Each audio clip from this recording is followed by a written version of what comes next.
آپ صحن میں کیا کر رہی ہیں؟ بس یوں ہی تجوید کی پریکٹس کر رہی ہوں۔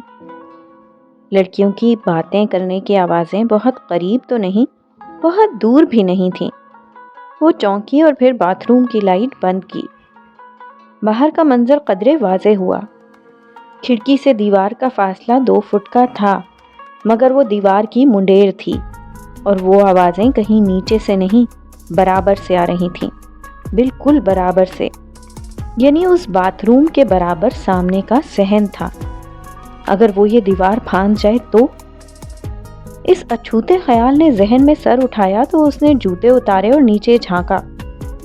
اگر گر گئی تو نہیں بچے گی، مگر موت اس ذلت سے تو بہتر ہوگی جو صبح یا اس سے بھی بدیر گھر پہنچنے پہ اسے اٹھانی پڑے گی۔ اس نے دونوں ہاتھ چوکھٹ پہ رکھے ہی تھے کہ کمرے کا دروازہ کسی نے زور زور سے کھٹکھٹایا۔ دروازے کی وہ اندر سے کنڈی لگا چکی تھی، سو وہ کھول نہ پا رہے تھے۔ یقیناً کسی نے پھٹے اکھاڑنے کی آواز سن لی تھی۔ وہ لمحے بھر کو بھی نہ گھبرائی اور ہاتھ بڑھا کر دیوار کو ٹٹولا۔ وہ قریب ہی تھی۔ اللہم برابر واہلے صحن میں وہ کھنکاری تھی۔ اگلے لمحے اس کی مدھر مگر ہلکی آواز اندھیرے میں گونجنے لگی۔ اللہم اجعل فی قلبی نورا، اے اللہ میرے دل میں نور ڈال دے۔ محمل نے دیوار پہ دونوں ہاتھ رکھے اور نیچے دیکھے بغیر پاؤں بھی اوپر رکھ دیا۔ وفی بصری نورن وفی سمعی نورا، اور میری بصارت و سماعت میں نور ہو۔ گھوڑے کی پیٹھ پہ سوار کی طرح سے وہ دیوار پہ بیٹھی اور نیچے دیکھا۔ صحن کی زمین بہت قریب تھی، دیوار چھوٹی سی تھی۔ وعن یمینی نورن وعن یساری نورا، اور میرے دائیں اور بائیں جانب نور ہو۔ اس نے آہستہ سے دونوں پاؤں زمین پہ رکھے۔ وہ بالآخر برابر والوں کی چھت پہ اتر آئی تھی۔ لمحے بھر کو وہ بے یقین سی پلٹ کر دیوار کو دیکھنے لگی، جس کے پار ASP ہمایوں داؤد کا گھر تھا، بلکہ قید خانہ جس سے وہ نکل آئی تھی۔ اسی پل دیوار کے پار سے روشنی سی چمکی۔ وہ ٹھٹکی۔ یقیناً کسی نے باتھ روم کی لائٹ جلائی تھی۔ اپنی بے وقوفی پہ اسے غصہ آیا۔ اسے باتھ روم کا دروازہ بند کر کے نل کھول کر آنا چاہیے تھا، مگر آدھی فراری تو نہ تھی، یا پھر اس لڑکی کی آواز کے فسوں میں ایسا کھوئی تھی کہ ہوش نہ رہا تھا۔ وَفَوْقِ نُورًا وَتَحْتِ نُورًا، اور میرے اوپر اور نیچے نور ہو۔ سامنے ایک برآمدہ تھا جس کے آگے گرل لگی تھی۔ گرل کا دروازہ کھلا تھا اور دروازے سے کافی دور ایک لڑکی بیٹھی گرل سے ٹیک لگائے آنکھیں بند کیے گنگنا رہی تھی۔ وَإِمَامِي نُورًا وَخَلْقِي نُورًا، اور میرے آگے پیچھے نور ہو۔ وہ دیوار کے ساتھ گھٹنوں کے بل رینگتی گرل تک آئی۔ وہ لڑکی دنیا و ما فیہا سے بے خبر اپنی مناجات میں گم تھی۔ وَاجْعَلْ لِي نُورًا، اور میرے لیے نور بنا دے۔ محمل چپ چاپ کھلے دروازے سے اندر رینگ گئی۔ لڑکی اسی طرح مگن سی تھی۔ وفی لسانی نورن وعصبی نورا، اور میری زبان و اعصاب میں نور ہو۔ اس نے دھڑکتے دل کے ساتھ ادھر ادھر دیکھا۔ لمبا سا برآمدہ خالی تھا، بس دور ایک فریج پڑا تھا اور اس کے ساتھ جالی دار الماری تھی۔ اندھیرے میں مدھم چاندنی کے باعث اسے اتنا ہی نظر آیا تھا۔ وہ بہت آہستہ سے اٹھی اور دبے پاؤں فریج کی طرف بڑھی۔ وَلَحْمِ نُورًا وَدَمِ نُورًا، اور میرے گوشت اور لہو میں نور ہو۔ فریج اور الماری کے درمیان چھپنے کی جگہ تھی۔ وہ جھٹ ان کے درمیان آ بیٹھی، مگر سامنے ہی دروازہ تھا۔ وہ لڑکی واپس آتی تو نگاہ اس پہ سیدھی پڑتی۔ نہیں، اسے یہاں چھپنے کے بجائے نیچے جانا چاہیے۔ وَشَعْرِي نُورًا وَبَشَرِي نُورًا، اور میری بال اور کھال میں نور ہو۔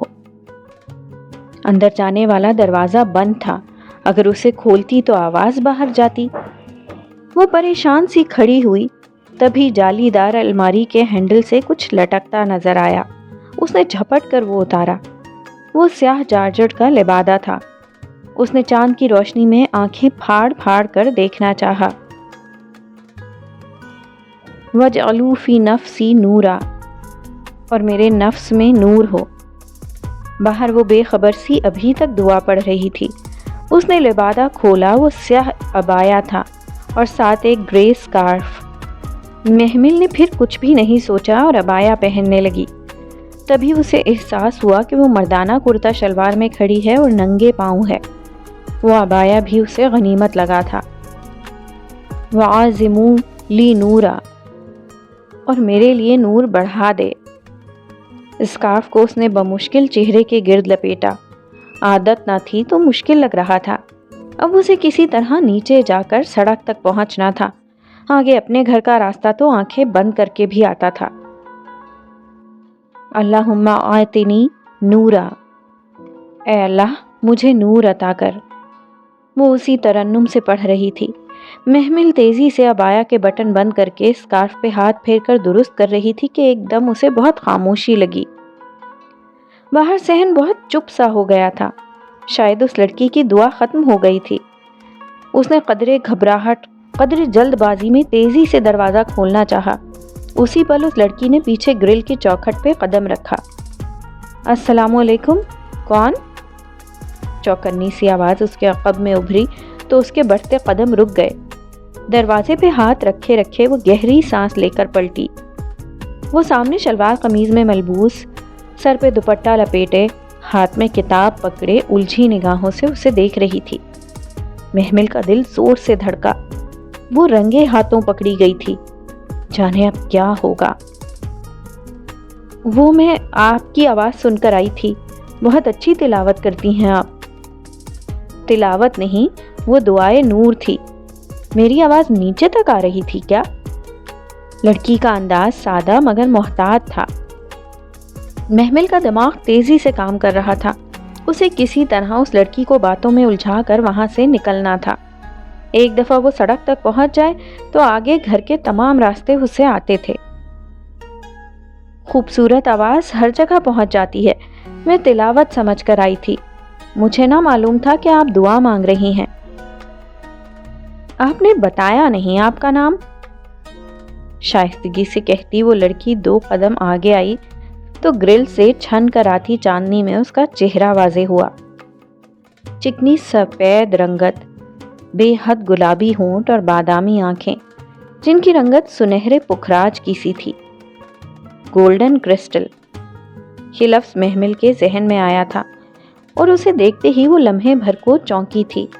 بہت شدت سے محمل کو احساس ہوا تھا کہ اس نے اس لڑکی کو پہلے کہیں دیکھ رکھا ہے، کہیں بہت قریب، ابھی کچھ وقت پہلے۔ اس کے نقش نہیں، یہ وہ بھوری سنہری آنکھیں تھیں جو شناسا سی تھیں۔ میں محمل ہوں، جانے کیسے لبوں سے پھسل پڑا۔ مجھے دراصل راستے نہیں معلوم تو بھٹک جاتی ہوں۔ اوہ، آپ ہاسٹل میں نئی آئی ہیں، نیو کمر ہیں۔ اور اسے امید کا ایک سرا نظر آ گیا۔ وہ شاید کوئی گرلز ہاسٹل تھا۔ جی، میں شام میں ہی آئی ہوں، نیو کمر۔ اوپر آ تو گئی ہوں مگر نیچے جانے کا راستہ نہیں مل رہا۔ نیچے آپ کے رومز 3rd فلور پر ہی ہیں نا؟ پھر نیچے، اوہ، آپ تہجد پڑھنے کے لیے اٹھی ہوں گی یقیناً۔ وہ خود سے ہی کہہ کر مطمئن ہو گئی۔ میں بھی تہجد کے لیے نیچے پریئر ہال میں جا رہی ہوں، آپ میرے ساتھ آ جائیں۔ اس لڑکی نے آگے بڑھ کر دروازہ کھولا اور پھر گردن موڑ کر اسے دیکھا۔ میں فرشتے ہوں، آ جائیں۔ وہ دروازہ دھکیل کر آگے بڑھ گئی تو محمل بھی متذبذب سی پیچھے ہو لی۔ سامنے سنگے مرمر کی طویل راہداری تھی۔ دائیں طرف اونچی کھڑکیاں تھیں جن سے چھن کر آتی چاندنی سے راہداری کا سفید مرمری فرش چمک اٹھا تھا۔ فرشتے راہداری میں آگے تیز تیز چلتی جا رہی تھی۔ وہ ننگے پاؤں اس کے تعاقب میں چلنے لگی۔ مردانہ کھلے پائنچے اس کے پاؤں میں آ رہے تھے مگر اوپر عبایا نے ڈھانپ رکھا تھا۔ راہداری کے اختتام پہ سیڑھیاں تھیں، سفید چمکتے سنگے مرمر کی سیڑھیاں جو گولائی میں نیچے جاتی تھیں۔ اس نے ننگے پاؤں زینے پہ رکھے، رات کے اس پہر زینوں کا سنگ مرمر بے حد سرد تھا، یخ ٹھنڈا۔ وہ محسوس کیے بغیر تیز تیز سیڑھیاں اترنے لگی۔ تینوں منزلوں کے زینے ختم ہوئے تو سامنے ایک کشادہ برآمدہ تھا۔ برآمدے کے آگے بڑے بڑے سفید ستون تھے اور سامنے لان نظر آتا تھا۔ ہلکی چاندنی میں برآمدہ نیم تاریک سا لگ رہا تھا۔ ایک کونے میں چوڑی، بے حد چوڑی سیڑھیاں نیچے جاتی دکھائی دے رہی تھیں۔ فرشتے ان سیڑھیوں کی طرف بڑھی تو لمحے بھر کو اسے خوف آیا۔ وہ بے حد چوڑی سیڑھیاں خاصی نیچے تک جا رہی تھیں۔ مدھم چاندنی میں چند زینے ہی دکھتے تھے، آگے سب تاریکی میں گم تھا۔ جانے کیا تھا نیچے؟ فرشتے کے پیچھے وہ سہج سہج کر نیم تاریک زینے اترنے لگی۔ بہت نیچے جا کر فرش قدموں تلے آیا تو محسوس ہوا کہ نیچے نرم سا قالین تھا جس میں اس کے پاؤں دھنس گئے تھے۔ وہ ایک بے حد طویل و عریض کمرے میں کھڑی تھی۔ وہ کدھر شروع کدھر ختم ہوتا تھا کچھ پتہ نہ چلتا تھا۔ وہ ادھر ادھر گردن گھماتی اندھیرے میں آنکھیں پھاڑ پھاڑ کر دیکھنے کی کوشش کرنے لگی۔ فرشتے نے دیوار پہ ہاتھ مارا، بٹن دبانے کی آواز آئی اور اگلے ہی لمحے جیسے پورا آسمان روشن ہو گیا۔ محمل نے گھبرا کر ادھر ادھر دیکھا۔ وہ ایک بہت بڑا سا ہال تھا۔ چھت گیر فانوس اور اسپاٹ لائٹس جگمگا اٹھی تھیں۔ ہال 6 اونچے ستونوں پہ کھڑا تھا۔ بے حد سفید ستون، سفید دیواریں، روشنیوں سے جگمگاتی اونچی چھت اور دیواروں میں اونچی گلاس ونڈوز۔ وضو کی جگہ وہ سامنے ہے۔ فرشتے نے اپنے دوپٹے کو پن لگاتے ہوئے ایک طرف اشارہ کیا تو وہ جیسے چونکی، پھر سر ہلا کر اس طرف بڑھ گئی۔ وضو کی جگہ نیم تاریک تھی، سنگ مرمر کی چوکیاں اور سامنے ٹونٹیاں، ایک ایک ٹائل چمک رہا تھا۔ وہ ہر شے کو ستائش سے دیکھتی ایک چوکی پر بیٹھی اور جھک کر ٹونٹی کھولی۔ فواد وہ اے ایس پی؟ محمل ابراہیم کو سب فراموش ہو چکا تھا۔ سنو، کھلے دروازے سے فرشتے نے جھانکا۔ بسم اللہ پڑھ کر وضو کرنا۔ محمل نے یوں ہی سر ہلا دیا اور پھر اپنے گیلے ہاتھوں کو دیکھا جن پہ ٹونٹی سے پانی نکل کر پھسل رہا تھا۔ وہ سر جھٹک کر وضو کرنے لگی۔ فرشتے جیسے اس کے انتظار میں کھڑی تھی۔ محمل اس کے برابر نماز کے لیے کھڑی ہو گئی، شاید تہجد پڑھنی تھی۔ اس نے ہاتھ اٹھائے تو رات بھر کے تمام مناظر ذہن میں تازہ ہو گئے۔ درد کی ایک تیز لہر سینے میں اٹھی تھی۔ دھوکہ دہی، اعتماد کا خون، فراڈ، بے وقوف بنائے جانے کا احساس، کیا کچھ فواد نے نہیں کیا تھا اس کے ساتھ؟ وہ کس کس کا ماتم کرتی؟ سلام پھیر کے دعا کے لیے ہاتھ اٹھائے تو ساری عمر کی محرومیاں اور نارسائیاں سامنے آنے لگیں۔ میں کیا مانگوں؟ مانگنے کی ایک طویل فہرست ہے میرے سامنے۔ مجھے کبھی وہ نہ ملا جس کی میں نے تمنا کی تھی، جو ایک اچھی زندگی گزارنے کے لیے انسان کے پاس ہونا چاہیے۔ مجھے کبھی بھی وہ نہ ملا جو لوگ جمع کرتے ہیں۔ کیوں میرے پاس وہ سب نہیں ہے جو لوگ جمع کرتے ہیں؟ اور جب دل نے کوئی جواب نہیں دیا تو اس نے چہرے پر ہاتھ پھیر کر آنسو خشک کیے اور سر اٹھایا۔ سامنے ہال کے سرے پر ایک بڑا سا اسٹیج بنا تھا۔ درمیان میں میز اور کرسی رکھی تھی، ایک طرف فاصلے پر ڈائس بھی رکھا تھا، شاید وہاں درس و تدریس کا کام بھی ہوتا تھا۔ کرسی کے پیچھے دیوار پہ ایک بے حد خوبصورت خطاطی سے مزین فریم آویزاں تھا۔ اس پہ وہ سرسری سے نگاہ ڈالتی یک دم ٹھٹک کر رکی۔ خوبصورت عربی عبارت کے نیچے اردو میں خوش خط لکھا تھا، بس لوگوں کو چاہیے کہ اس پہ خوشی منائیں۔ قرآن ان سب چیزوں سے بہتر ہے جنہیں لوگ جمع کر رہے ہیں۔ یونس 58۔ وہ یک لخت چونکی۔ کیا دیکھ رہی ہو محمل؟ فرشتے بغور اسے دیکھ رہی تھی۔ یہی کہ میں نے ابھی ایسا ہی کچھ سوچا تھا جو ادھر لکھا ہے۔ کتنا عجیب اتفاق ہے نا؟ اتفاق کی کیا بات ہے؟ یہ فریم اسی لیے تو ادھر لگا تھا کیونکہ تم نے آج صبح یہاں یہی بات سوچنی تھی۔ مگر فریم لگانے والے کو تو علم نہیں تھا کہ میں یہی سوچوں گی۔ لیکن اس آیت کے اتارنے والے کو تو تھا نا؟ وہ چونک کر اسے دیکھنے لگی۔ کیا مطلب؟ جس نے قرآن اتارا ہے وہ جانتا ہے کہ تم نے کب کیا سوچنا ہے، اور یہ تمہاری سوچ کا جواب ہے۔ نہیں، اس نے شانے اچکائے، میری سوچ کا اس سے کوئی تعلق نہیں، میں تو بہت کچھ سوچتی رہتی ہوں۔ مثلاً کیا؟ وہ دو زانو ہو کر بیٹھی تھیں اور فرشتے بہت نرمی سے اسے دیکھ رہی تھی۔ یہی کہ اچانک کسی بے قصور انسان پہ خواہ مصیبت کیوں آ جاتی ہے؟ وہ اس کے اپنے ہاتھوں کی کمائی ہوتی ہے، ہم قطعاً بھی بے قصور نہیں ہوتے محمل۔ غلط، بالکل غلط، میں نہیں مانتی۔ وہ جیسے بھڑک اٹھی۔ ایک لڑکی کو اس کا سگا تایا زاد پروپوز کرنے کے بہانے ڈنر کا جھانسا دے کر، اسے خوب بننے سنورنے کا کہہ کر اپنے کسی عیاش دوست کے گھر لے جا کر ایک رات کے لیے بیچ آئے، یہ خامخواہ کی مصیبت، خامخواہ کا ظلم نہیں ہے کیا؟ نہیں نہیں، محمل نے بے یقینی سے پلکیں جھپکائیں۔ ہاں، قطعاً نہیں۔ اسی صورتحال سے بچنے کو تو اللہ تعالیٰ نے اسے بہت پہلے ہی سب بتا دیا تھا۔ یقیناً اس لڑکی کو یہ تو علم ہوگا کہ اسے ایک نامحرم کے لیے تیار نہیں ہونا چاہیے۔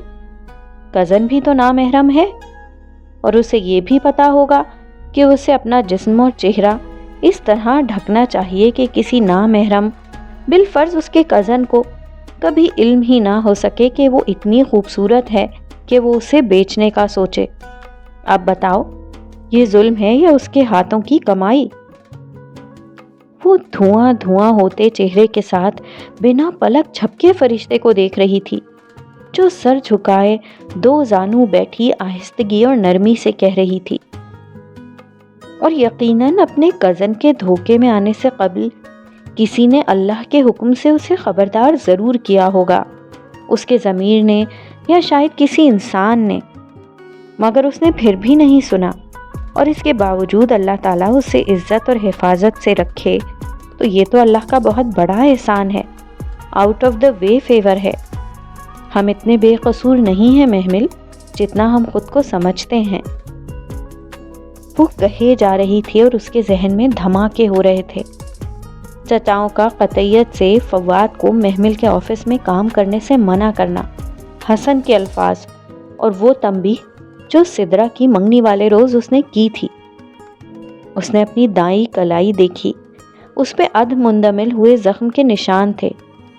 ہاں، حسن نے اسے خبردار کیا تھا۔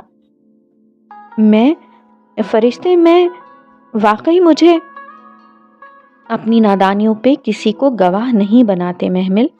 چلو، فجر کی اذان ہو رہی ہے، نماز پڑھتے ہیں۔ وہ سادگی سے کہتی پھر سے کھڑی ہو گئی تھی، مگر محمل اپنی جگہ سے ہل نہ پائی۔ آگہی کا آئینہ بہت بھیانک تصویر پیش کر رہا تھا۔ اسے ایک ایک کر کے تمام باتیں پھر سے یاد آنے لگیں۔ فرشتے ٹھیک کہہ رہی تھی، سب سے زیادہ قصور تو خود اسی کا تھا۔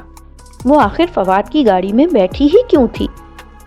اس نے دل اور مصحف میں سے دل کا انتخاب کیوں کیا تھا؟ اس نے بھیگی نگاہیں اٹھائیں۔ فرشتے اسی سکون سے رکوع میں کھڑی تھی اور سامنے وہی الفاظ چمک رہے تھے، قرآن ان سب چیزوں سے بہتر ہے جنہیں لوگ جمع کر رہے ہیں۔ اس کا دل رو دیا۔ کیسے ڈھٹائی سے اس نے اس سیاہ فام لڑکی کو اس کا مصحف واپس کیا تھا۔ اس سمے اس کی آواز میں کیسی بے رخی تھی۔ ٹی وی پہ اذان لگتی یا تلاوت ہوتی تو وہ چینل بدل دیا کرتی تھی کہ آواز کانوں پہ بوجھ لگتی تھی۔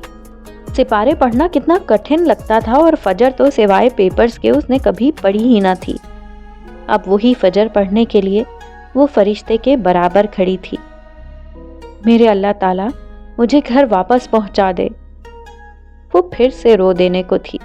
مجھے تیری قسم، میں پھر کبھی فواد بھائی کے ساتھ، کبھی تنہا، کبھی ان کو اکیلے نہیں ملوں گی، میں قسم کھاتی ہوں، آئی سویر۔ دعا مانگ کر قدرے پرسکون ہوئی تو چہرے پر ہاتھ پھیر کر اٹھی۔ ایک بات پوچھوں فرشتے؟ وہ دونوں ساتھ ساتھ ہال کی سیڑھیاں چڑھ رہی تھیں۔ پوچھو۔ قسم کھانے سے اللہ مان جاتا ہے؟ قسم ناپسندیدہ چیز ہے، یہ مقدر نہیں بدلتی، جو ہونا ہوتا ہے وہ ہو کر رہتا ہے، اور اگر قسم کھا لی جائے تو مرتے وقت تک اس کو نبھانا پڑتا ہے۔ آخری سیڑھی چڑھتے فرشتے ذرا سی چونکی۔ کوئی الٹی سیدھی قسم مت کھانا کہ یہاں سے رہائی ملنے پر تم فلاں اور فلاں کام کرو گی۔ رہائی؟ برآمدے کی چوکھٹ پار کرتے محمل گڑبڑا گئی، دل زور سے دھڑکا۔ ہاں، تمہیں گھر جانا ہے نا، میں تمہیں چھوڑ آتی ہوں۔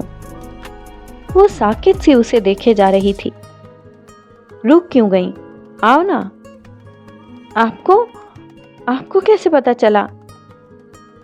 بات یہ ہے محمل کہ اول تو تہجد کے وقت یہاں ہماری مسجد میں کوئی عبایا پہن کر نہیں گھومتا، دوم یہ کہ تم نے میرا عبایا اور اسکارف پہن رکھا ہے، اور سوم میں نے تمہیں صحن پھلانگتے دیکھ لیا تھا۔ محمل نے بوکھلا کر اپنے جسم پر موجود عبایا کو دیکھا، جسے لمبی مردانہ شلوار کے پائچے ذرا ذرا سے جھانک رہے تھے۔ وہ دراصل ہمایوں کے باتھ روم کی کھڑکی ہماری چھت پہ کھلتی ہے، اس نے تمہیں باتھ روم میں بند کر دیا تھا۔ میں اس سے بات کروں گی، اسے ایسے نہیں کرنا چاہیے تھا۔ تھوڑا سا خشک مزاج ہے مگر دل کا برا نہیں ہے، آؤ۔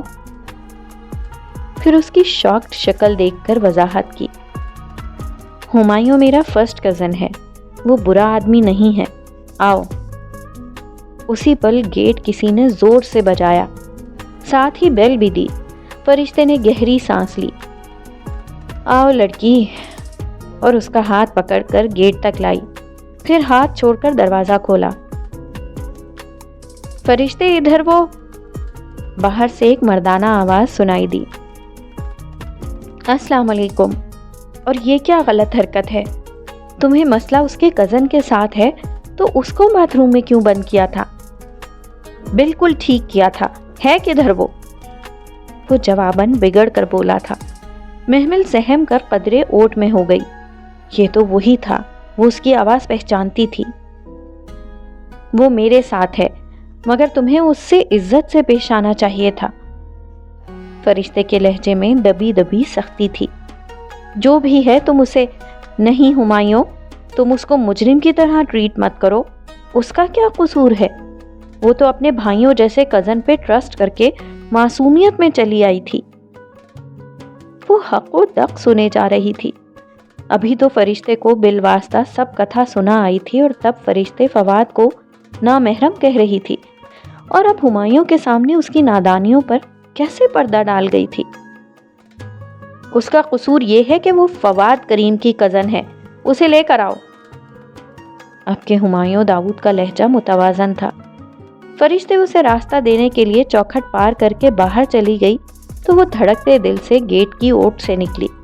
سامنے ہی وہ کھڑا تھا، یونیفارم میں ملبوس، مکمل طور پہ تیار، اکھڑ تیور اور ماتھے پہ بل لیے۔ جب میں نے بکواس کی تھی کہ وہاں رہو تو تم نے قدم باہر کیوں نکالا؟ نوکر نہیں ہوں میں آپ کی جو آپ کا حکم مانوں، آپ ہیں کون مجھے حکم دینے والے؟ ہاں؟ وہ بھی جواباً غرائی تھی۔ واٹ؟ تم زبان سنبھال کر بات کریں اے ایس پی صاحب، میں مسجد میں کھڑی ہوں اور اب آپ کا مجھ پہ کوئی زور نہیں ہے۔ اس نے گیٹ کا کنارہ مضبوطی سے پکڑ رکھا تھا۔ تم، وہ کچھ سخت کہتے کہتے ضبط کر گیا، پھر فرشتے کی طرف پلٹا جو خاموشی سے سب دیکھ رہی تھی۔ اس سے کہو کہ میرے ساتھ آئے، میں اس کا دشمن نہیں ہوں۔ فرشتے نے خاموشی سے ہمایوں کی بات سنی، اور جب وہ چپ ہوا تو وہ محمل کی طرف مڑی۔ اس کے ساتھ چلی جاؤ، یہ تمہارا دشمن نہیں ہے۔ مجھے ان پر رتی برابر بھی بھروسہ نہیں ہے، ہونا بھی نہیں چاہیے، مگر تمہارے تنہا گھر جانے اور پولیس موبائل میں جانے میں فرق ہوگا۔ آگے تم اپنے فیصلوں میں آزاد ہو۔ بات کچھ ایسی تھی کہ وہ خاموش سی ہو گئی۔ ٹھیک ہے، آئیں۔ اس نے باہر قدم رکھے، پھر پلٹ کر فرشتے کی طرف دیکھا جو گیٹ کے ساتھ سینے پہ ہاتھ باندھے کھڑی تھی۔ اس کی پشت پہ وہ عالی شان 3 منزلہ عمارت تھی، جس کے اونچے سفید ستون بہت وقار سے کھڑے تھے، جیسے کوئی بلند و بالا سفید محل ہو۔ اس کا گنبد نہ تھا مگر فرشتے اسے مسجد کہہ رہی تھی۔ اس سے متصل بنگلہ اپنی خوبصورت آرائش کے ساتھ وہیں موجود تھا جہاں اس نے رات میں دیکھا تھا۔ فجر کی نیلاہٹ میں وہ اور بھی شاندار لگ رہا تھا۔ تھینکس، وہ کہہ کر رکی نہیں۔ ہمایوں سامنے کھڑی پولیس موبائل کی ڈرائیونگ سیٹ سنبھال چکا تھا۔ وہ اعتماد سے چلتی ہوئی آئی اور فرنٹ ڈور کھول کر نشست سنبھالی۔ آپ مجھے میرے گھر لے کر جا رہے ہیں؟ نہیں، سرد سے انداز میں کہہ کر وہ گاڑی سڑک پہ ڈال چکا تھا۔ پھر ہم کہاں جا رہے ہیں؟ تھانے۔ مگر مجھے گھر… بی بی، مجھے بحث پسند نہیں ہے، خاموش رہو۔ اس کو چھڑک کر ہمایوں نے سپیڈ بڑھا دی۔ وہ نم آنکھوں سے سامنے سڑک کو دیکھنے لگی، جانے اس کی قسمت اس کو اب اور کیا کیا دکھانے والی تھی۔ آج آغا ابراہیم کی عالیشان محل نما کوٹھی کے لان میں صبح سے ہی سب جمع تھے۔ آغا کریم چہرے پہ ڈھیروں غیظ و غضب لیے پررونق انداز میں کرسی پر براجمان تھے۔ مہتاب تائی، فضا اور نائمہ چچی قریب ہی کرسیوں پہ بیٹھی مانا خیزی سے مدھم سرگوشیاں کر رہی تھیں۔ غفران چچا اور اسد چچا بھی پاس ہی پریشان سے بیٹھے تھے۔ برآمدے کے مختصر زینے پہ آرزو بیٹھی تھی، گھٹنوں پہ پلیٹ رکھے۔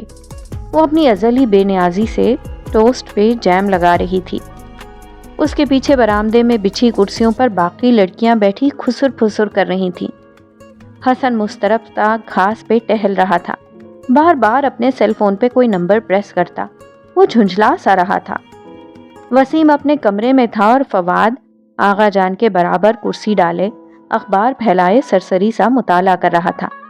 گاہے بگاہے نگاہ اٹھا کر سب کے چہروں کے تاثرات دیکھ لیتا۔ اس کے انداز میں اطمینان و سرشاری تھی۔ بس ایک مسرت تھیں جو کچن میں کرسی پہ بیٹھی خاموشی سے آنسو بہا رہی تھیں۔ ان کی ساری زندگی کی ریاضت رائیگاں گئی تھی۔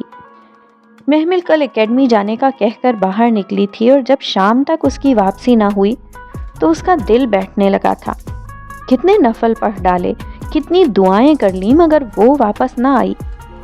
بات چھپنے والی کہاں تھی بھلا؟ سب کو خبر ہو ہی گئی۔ آغا جان تو سراپا غیظ و غضب بن گئے۔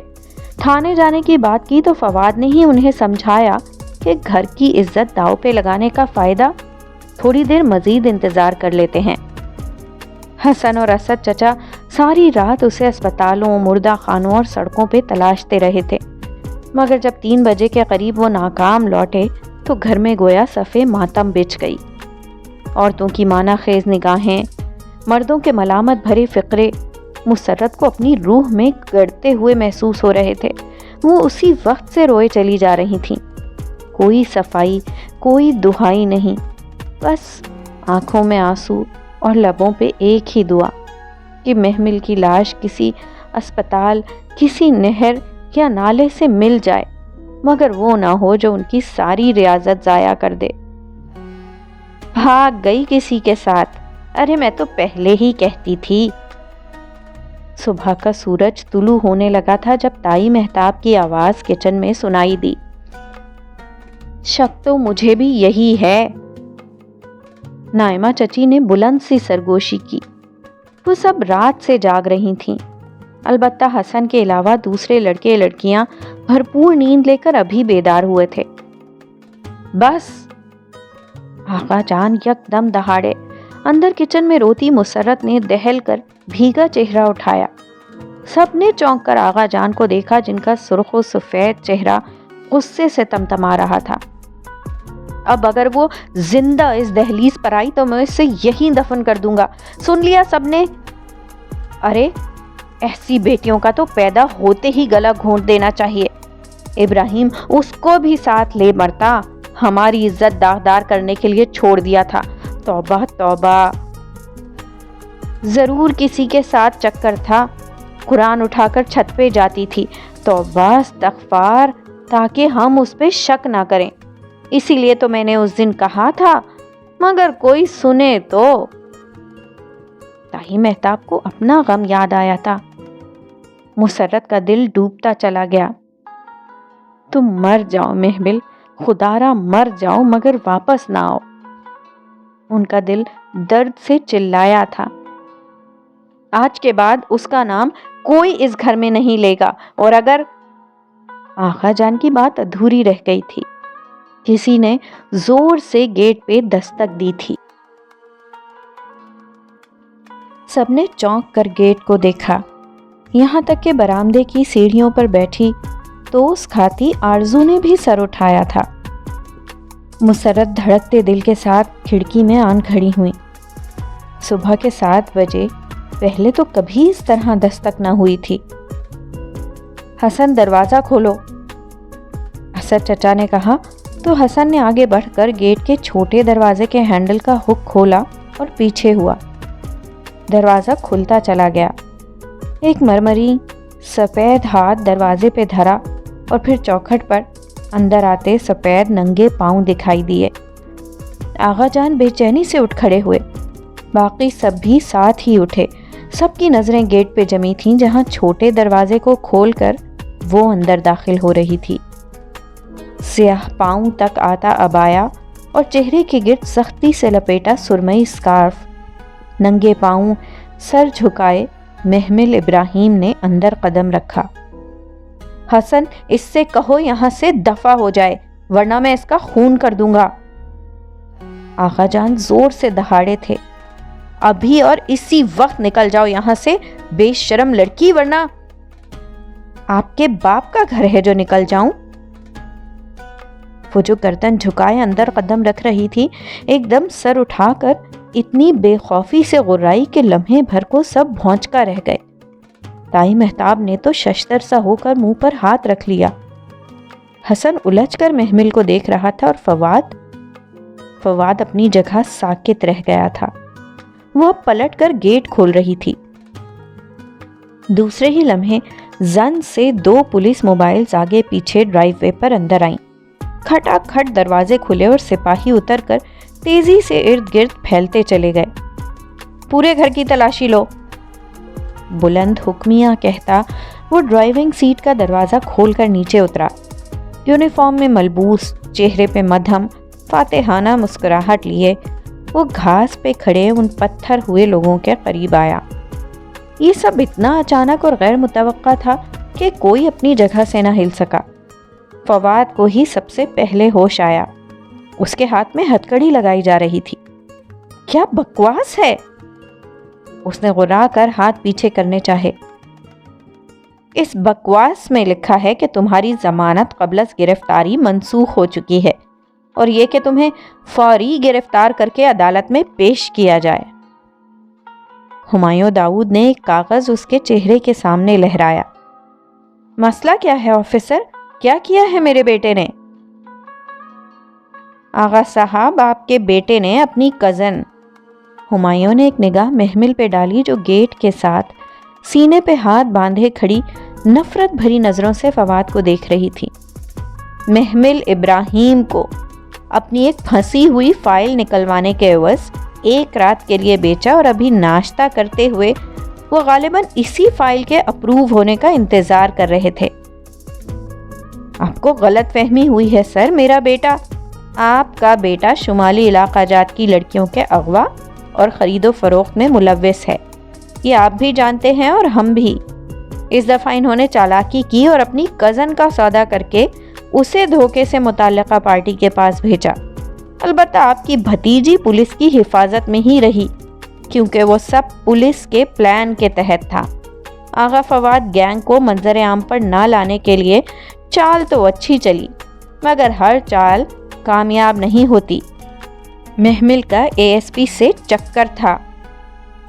فواد خاموشی سے سن کر بہت آرام سے بولا، میں نے انہیں رنگے ہاتھوں پکڑا تھا، اب اپنے کرتوت پہ پردہ ڈالنے کے لیے یہ مجھے پھنسا رہے ہیں تاکہ خاموش ہو جائیں۔ وہ پھٹ پڑی تھی۔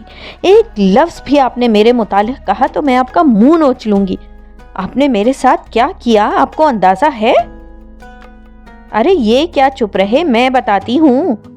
تائی مہتاب جیسے ہوش میں آئی تھیں، ایک دم سینے پہ ہاتھ مارتی سامنے آئیں۔ سارا فساد اسی لڑکی کا مچایا ہوا ہے. یہ میرے بیٹے کو پھنسا رہی ہے تاکہ اس کے اپنے کرتوت نہ کھلیں آغا صاحب.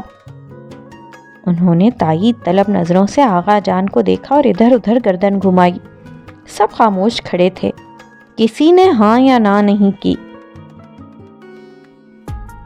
لڑکی کا نام محمل ابراہیم ہے. ہمایوں نے موبائل کا بٹن دبا کر ان کے سامنے کیا. اسپیکر سے آواز گونجنے لگی. فواد کی آواز جو بنا دقت پہچانی جاتی تھی. 3 تاریخ ہفتے کی شام وہ آپ کے پاس ہوگی. معصوم انچھوئی اور نوجوان ہے. آپ کی ڈیمانڈ پہ پوری اترتی ہے. اور ایک قہقہا. محمل کو اپنا چہرہ تمتماتا ہوا محسوس ہوا. ذرا سے وقفے سے مختلف آوازیں گونجی تھیں. فواد بھائی یہ لوگ مجھے غلط سمجھ رہے ہیں. فواد بھائی یہ لوگ میرے ساتھ کچھ غلط کر دیں گے. بکواس بند کرو اور میری بات غور سے سنو. تمہیں وہ ڈائمنڈ رنگ چاہیے ہے نا؟ تو جیسے وہ کہیں کرتی جاؤ. بس ایک رات کی ہی تو بات ہے. صبح تمہیں ڈرائیور لینے آ جائے گا. ہمایوں نے بٹن دبایا اور موبائل نیچے کیا. فواد نے سر جھٹکا. آڈیو قانون کی عدالت میں قابل قبول نہیں ہوتا اے ایس پی صاحب. گھر کی عدالت میں تو ہوتا ہے نا. اور وہ ٹھیک کہہ رہا تھا. ان سب کو سانپ سونگھ گیا تھا. ہر شخص اپنی جگہ ساکت و متاسف کھڑا تھا. دیکھ لوں گا میں, ایک ایک کو دیکھ لوں گا. فی الحال تو تمہیں ایک لمبے عرصے تک جیل کی دیواروں کو دیکھنا ہوگا. اسی دن کے لیے. حسن ایک دم تیزی سے سامنے آیا. اسی دن کے لیے کہتا تھا کہ اس سے دور رہو. ساری دنیا جانتی ہے یہ کس قماش کا آدمی ہے. لڑکیوں کا کاروبار کرتا ہے, اسی لیے تمہیں منع کرتا تھا. مجھے منع کر سکتے تھے, اس کے ہاتھ نہیں توڑ سکتے تھے. میری جگہ اپنی بہن ہوتی تو بھی کچھ نہ کرتے. وہ جواباً ایسے تڑخ کر بولی کہ حسن کھڑا کا کھڑا رہ گیا. محمل کبھی ایسے نہ بولی تھی. محمل میں مجھے آپ کی کوئی وضاحت نہیں چاہیے. آپ سب ایک سے ہیں. اس نے منہ پھیر لیا تھا. تبھی اس نے برآمدے کے ستون کے ساتھ نڈھال سی مسرت کو دیکھا جو جانے کب ادھر آ کھڑی ہوئی تھیں. ان کے قریب برآمدے کی سیڑھی پہ بیٹھی آرزو بنا پلک جھپکے مبہوت سی اس مغرور اور وجیح سے اے ایس پی کو دیکھ رہی تھی تو اس کا ٹکڑا اس کے ہاتھ میں رہ گیا تھا. آغا صاحب انہیں روکیں, یہ میرے بیٹے کو کدھر لے جا رہے ہیں؟ وہ فواد کو لے جانے لگے تو تائی مہتاب آغا جان کا بازو جھنجھوڑ کے رو پڑی تھیں. آغا جان چپ کھڑے تھے. بالآخر غفران چچا آگے بڑھے. بھابی بیگم حوصلہ کریں, انشاءاللہ فواد شام تک گھر پہ ہوگا. ان کی بات پہ ہمایوں نے استہزائیہ سر جھٹکا اور پلٹا. 1 منٹ اے ایس پی صاحب. آغا جان ٹھہرے ہوئے انداز میں مخاطب ہوئے تھے. وہ چونک کر پلٹا. یہ لڑکی رات باہر گزار کر آئی ہے. ہم شریف لوگ ہیں, اس کو قبول نہیں کر سکتے. آپ اسے بھی بھلے ساتھ ہی لے جائیں. محمد ساکت رہ گئی. اسے لگا وہ کبھی اپنی جگہ سے نہیں ہل سکے گی. واقعی؟ ہمایوں نے ابرو اٹھائی. برآمدے کے ستون سے لگی مسرت کے آنسو پھر سے ابل پڑے. جی واقعی. ان کے چبا کر کہنے پر وہ مسکرایا. ٹھیک ہے محمل بی بی, تھانے چلیے. آپ سلطانی گواہ ہیں, گواہی دیں اور فواد کریم کو ساری عمر جیل میں سڑتے دیکھیں. میں نے تو چاہا تھا گھر کی بات گھر میں رہ جائے, لیکن اگر آپ چاہتے ہیں کہ ساری دنیا کو علم ہو کہ فواد نے گھر کی بچی کا سودا کیا ہے تو ٹھیک ہے, ہم اس سلطانی گواہ کو ساتھ لے چلتے ہیں. نہ آپ اس بچی کو سمجھا بجھا کر راضی کر کے چپ کرا سکیں گے اور نہ ہی فواد کبھی باہر آئے گا. چلو محمل. ارے نہیں ایس پی صاحب, محمل ہماری بچی ہے. بھائی صاحب بس یوں ہی ناراض ہیں. ہمیں یقین ہے کہ یہ پولیس کی حفاظت میں رہی ہے, عزت سے گھر آئی ہے. غفران چچا نے بوکھلا کر بات سنبھالی. نہ بھی یقین کریں پھر بھی محمل کو ہم نے مسجد بھجوایا تھا. عورتوں کی مسجد ہے, میری بہن ادھر پڑھاتی ہے. اس نے آغا صاحب کو بغور دیکھتے ہوئے بہن پہ زور دیا. اور ایک سخت نظر ڈالتا پلٹ گیا۔ وہ ابھی تک ویسے ہی ساکت و ششدر کھڑی تھی جیسے اسے آغا جان کے الفاظ کا ابھی تک یقین نہیں آیا تھا۔ گاڑیاں گیٹ سے باہر نکل گئیں۔ غفران چچا موبائل پہ کوئی نمبر ملانے لگے اور تائی مہتاب زور زور سے رونے لگی۔ یہ سارا اسی منحوس کا کیا دھرا ہے، اسے گھر سے نکالیے آغا صاحب، کمبخت نے میرے بچے کو پھنسا دیا ہے، اپنے باپ کے ساتھ مر کیوں نہیں گئی؟ وہ جارحانہ انداز میں اس کی طرف بڑھی مگر حسن درمیان میں آ گیا۔ کیا کر رہی ہیں آپ تائی اماں؟ ان کے دونوں ہاتھوں کو گرفت میں لیے اس نے بمشکل انہیں باز رکھا۔ بھلا ایک لڑکی کے کہنے پر فواد کریم جیسے اثر و رسوخ والے شخص کے اریسٹ وارنٹ بن سکتے ہیں؟ یہ جھوٹ بکتی ہے، میں اسے جان سے مار دوں گی۔ محمل اندر جاؤ، فضا چچی نے آہستہ سے کہا تو وہ چونکی اور پھر اندر کی طرف دوڑی۔ فضا اور نائمہ نے مانا خیز نظروں سے ایک دوسرے کی طرف دیکھا۔ آغا جان ڈرائیو وے کی طرف بڑھ گئے اور تائی اماں ابھی تک حسن کے بازوؤں میں رو چیخ رہی تھیں۔ وہ بھاگتی ہوئی برآمدے کے سر پہ رکی، ستون سے لگی۔ مسرت نے منہ پھیر لیا، اسے دھکا سا لگا۔ اماں؟ اس کی آنکھوں میں مرچیں چبھنے لگیں۔ اے محمل؟ آرزو نے اس کے کندھے پہ ہاتھ رکھا تو وہ ذرا سا چونکی۔ یہ ہینڈسم آفیسر کون تھا؟ یہ ہمایوں تھا، ہمایوں داؤد۔ نائس نیم۔ کدھر رہتا ہے؟ جہنم میں۔ ایڈریس چاہیے؟ وہ زہر خند ہوئی تو آرزو نے برا سا منہ بنایا۔ محمل نے اس کا ہاتھ جھٹک کر ایک شکوہ کنا نگاہ ماں پر ڈال دی اور اندر بھاگ گئی۔ ہمایوں داؤد؟ آرزو زیر لب مسکرائی اور پھر توس کھانے لگی۔ گھر میں اگلے کئی روز تک خاموشی چھائی رہی۔ بس ایک حسن تھا جو ہر دم ہر ایک کے سامنے اس کا دفاع کرتا نظر آتا۔ اگر محمل کی جگہ آرزو ہوتی تو بھی آپ یہی کہتی چچی؟ وہ نائمہ کی کسی بات پہ بھڑک کر بولا تو وہ جو سر منہ لپیٹے اندر پڑی تھی جھٹکے سے اٹھی اور تیزی سے باہر آئی۔ آپ کو کوئی ضرورت نہیں ہے ہر ایک کے سامنے میری صفائی دینے کی۔ وہ لاؤنج میں آ کر ایک دم چلا کر بولی تو سب چونک کر اسے دیکھنے لگے۔ مگر محمل، اگر ان لوگوں نے مجھے یوں ہی پورے خاندان میں بے عزت کرنا ہے تو ٹھیک ہے۔ اگر عزت ایک دفعہ چلی گئی تو میں کس عزت کو بچانے کے لیے کورٹ میں چپ رہوں گی؟ میں بھی بھری عدالت میں سارے شہر کو بتاؤں گی۔ سن لیں آپ۔ اپنے پیچھے دھڑ سے دروازہ بند کر کے اس نے پھر سے خود کو کمرے میں قید کر لیا۔ اندر مسرت بستر کی چادر درست کر رہی تھیں۔ اسے آتے دیکھ کر لمحے بھر کو سر اٹھایا اور پھر واپس اپنے کام میں مصروف ہو گئیں۔ آپ بھی مجھ سے ناراض ہیں اماں؟ مسرت خاموشی سے تکیے پہ غلاف چڑھاتی رہیں۔ اماں؟ اس کی آنکھوں کے گوشے بھیگنے لگے۔ وہ تکیے درست کر کے دروازے کی طرف بڑھیں۔ میں نے کیا کیا ہے اماں؟ وہ رو پڑی تھی۔ دروازے کی طرف بڑھتی مسرت نے گردن موڑی۔